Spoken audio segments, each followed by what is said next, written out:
ಕೊಟ್ಟಿರ್ತಾರೆ.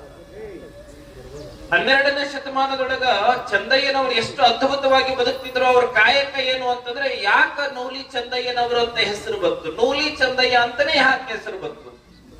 12ನೇ ಶತಮಾನದೊಳಗ ಕುಲಕೊಬ್ಬರು ಶರಣರನ್ನ ಯಾವ ರೀತಿಯಾಗಿ ಗುರುತಿಸಿದ್ರು ಅಂತಂದ್ರೆ, ಅವರವರು ಯಾವ್ಯಾವ ಕಾಯಕವನ್ನ ಮಾಡ್ತಾರೆ ಆ ಕಾಯಕದ ಆಧಾರದ ಮೇಲೆ ಅವರಿಗೆ ಜಾತಿ ಅನ್ನುವಂಥದ್ದಾಗ್ಲಿ ಅಥವಾ ಒಂದು ಕುಲ ಕಸುಬು ಅನ್ನುವಂಥದ್ದಾಗ್ಲಿ ನೀಡಿರುವಂತದ್ದು ನಮ್ಮ 12ನೇ ಶತಮಾನದ ಶರಣ ಪರಂಪರೆ.